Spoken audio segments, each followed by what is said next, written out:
इसमें कोई संदेह नहीं है कि 2009 में केपलर उपग्रह के प्रक्षेपण ने एक्सोप्लैनेट के बारे में हमारे दृष्टिकोण को हमेशा के लिए बदल दिया। जिस अविश्वसनीय विविधता के बारे में हमने बात की है, उनमें से अधिकांश की खोज इस एकल अंतरिक्ष यान द्वारा की गई है। दरअसल जब केपलर पूरी शक्ति से काम कर रहा था, तब नए ग्रहीय उम्मीदवारों की घोषणा एक दिन में कई बार के बराबर की दर से की जा रही थी। हालांकि केपलर टीम ने वास्तव में बड़े बैचों में उम्मीदवारों की घोषणा की थी। केपलर अंतरिक्ष यान एक ऐसी विधि से ग्रहों का पता लगाता है जिसका वर्णन करना आसान है, यदि व्यवहार में लाना आवश्यक नहीं है तो भी इसे पारगमन विधि कहा जाता है, और यह एक साधारण तथ्य के कारण काम करता है। ऐसे ब्रह्मांड के रहस्य जानने के लिए सब्सक्राइब कीजिए gender universe space documentary channel को और जुड़िए हमारे साथ।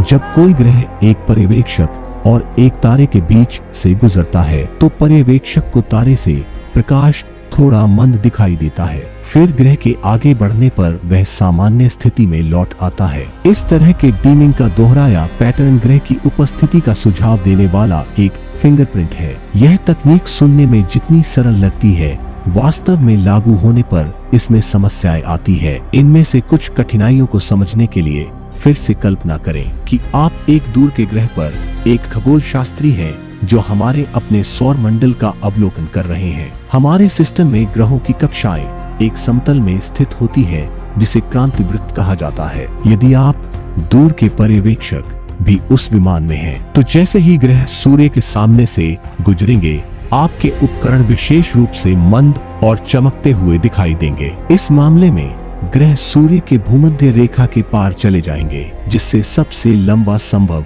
पारगमन होगा। लेकिन क्या होगा यदि आप क्रांति वृत्त के तल में नहीं है? यह देखने के लिए कि इस मामले में क्या होता है, क्रांति वृत्त तल को थोड़ा ऊपर की ओर झुकाने की कल्पना करें। इस मामले में आप अभी भी पारगमन देखेंगे, लेकिन ग्रह सूर्य के ऊपर से गुजरते हुए दिखाई देंगे और पारगमन छोटे होंगे। क्रांति वृत्त को झुकाते रहे और आप एक ऐसे बिंदु पर पहुंच जाएंगे जहां ग्रह तारे के चेहरे को पार करते हुए दिखाई नहीं देंगे और पारगमन पूरी तरह से गायब हो जाएगा। यदि आप क्रांति वृत्त को नीचे की ओर झुकाते हैं तो ऐसी ही स्थिति उत्पन्न होगी। इसका मतलब यह है कि पारगमन विधि हमारे द्वारा देखे जाने वाले किसी भी सिस्टम में क्रांति वृत्त विमान के अभिविन्यास पर गंभीर रूप से निर्भर करती है, और बदले में इसका मतलब है कि उस विमान के लिए कोणों की एक सीमित सीमा है। दूर के तारे के चारों ओर ग्रहों का पता लगाने की अनुमति देगा। उन प्रणालियों में ग्रह जिनके क्रांति वृत्त उस सीमा से बाहर है, वे आसानी से ज्ञात नहीं होंगे। आप इसे सबसे आसानी से यह कल्पना करके देख सकते हैं कि आप हमारे काल्पनिक खगोल शास्त्री हमारे सौरमंडल को क्रांति वृत्त से 90 डिग्री ऊपर एक स्थान से देख रहे हैं, यानी आप सिस्टम को नीचे देख रहे हैं। इस मामले में कई ग्रहों की उपस्थिति के बावजूद आपके उपकरण कोई पारगमन रिकॉर्ड नहीं करेंगे। लेकिन मान लीजिए कि पृथ्वी पर हम खगोल शास्त्री भाग्यशाली हैं और एक दूर के तारे में एक अस्थायी डिमिंग देखते हैं। क्या इसका मतलब यह है कि हमें एक ग्रह मिल गया है? आवश्यक रूप से नहीं। ऐसी कई प्रक्रियाएं हैं जो किसी तारे के आउटपुट में मामूली गिरावट ला सकती है। एक बात के लिए, तारे स्वाभाविक रूप से अपने आउटपुट में छोटे छोटे उतार चढ़ाव दिखाते हैं, जो पारगमन विधि का उपयोग करने वाले खगोलविदों के लिए अस्पष्टता का सबसे बड़ा स्रोत है। संदर्भ के लिए, यहाँ तक कि सूर्य जैसा एक स्थिर तारा भी लगभग 10 भाग प्रति मिलियन की प्राकृतिक परिवर्तनशीलता प्रदर्शित करता है, जो इसके प्रकाश उत्पादन के माप में 5वें दशमलव स्थान में अनिश्चितता को दर्शाता है। इसके अलावा हम जानते हैं कि सूर्य गुजरता है एक नियमित एक वर्षीय सनस्पोट चक्र के चरम पर सौर सतह पर कई सनस्पोट या सनस्पोट समूह हो सकते हैं, और यद्यपि सूर्य के धब्बे वास्तव में उज्ज्वल क्षेत्र हैं, वे केवल इसलिए अंधेरे दिखाई देते हैं क्योंकि वे आसपास की सामग्री की तुलना में ठंडे होते हैं। वे थोड़ा धुंधलापन पैदा करते हैं क्योंकि वे सौर सतह पर अधिक चमक वाले क्षेत्रों को प्रतिस्थापित कर देते हैं। यदि हमारे काल्पनिक दूरस्थ खगोल शास्त्री के रूप में आपके पास विश्लेषण करने के लिए केवल एक डिमिंग है, तो आप आसानी से एक ग्रह के लिए एक सनस्पॉट घटना को भूल सकते हैं। इसी तरह एक डबल स्टार प्रणाली कुछ ऐसा उत्पन्न कर सकती है जो एक पारगमन की तरह दिखती है।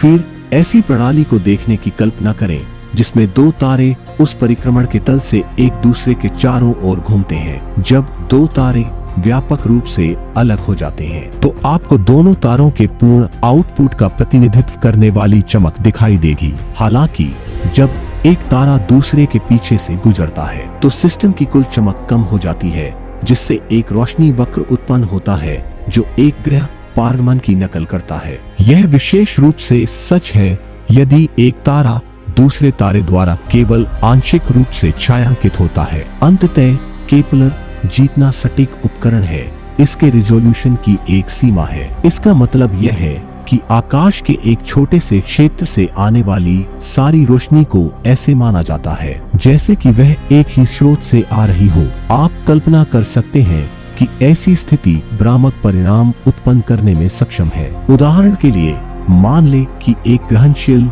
बाइनरी तारा प्रणाली है जिसकी एक पर्यवेक्षक की दृष्टि रेखा लगभग दूसरे तारे के पास से गुजरती है जिसे देखा जा रहा था, और आगे मान ले कि बाइनरी और देखे जा रहे तारे की दृष्टि रेखाओं में अंतर इतना छोटा था कि टेलीस्कोप सारी रोशनी को ऐसे देखता है मानो वह एक ही स्रोत से आ रही हो। इस मामले में दूर के बाइनरी में डिमिंग अग्रभूमि तारे में ग्रहीय पारगमन की नकल करेगी। जैसा कि इस छोटी सूची से पता चलता है, ऐसे कई तरीके हैं। वास्तव में हमारे पास समझाने के लिए पर्याप्त जगह नहीं है ऐसे संकेत उत्पन्न करने के लिए जो ग्रहों के पारगमन के लिए गलत हो सकते हैं। इस कारण से किसी पारगमन का सरल अवलोकन किसी ग्रह के अस्तित्व को स्थापित नहीं करता है। इसके बजाय उस विशिष्ट प्रकाश वक्र को प्रदर्शित करने वाली एक वस्तु को केपलर ऑब्जेक्ट ऑफ इंटरेस्ट के रूप में नामित किया जाता है और व्यापक परीक्षण के अधीन किया जाता है।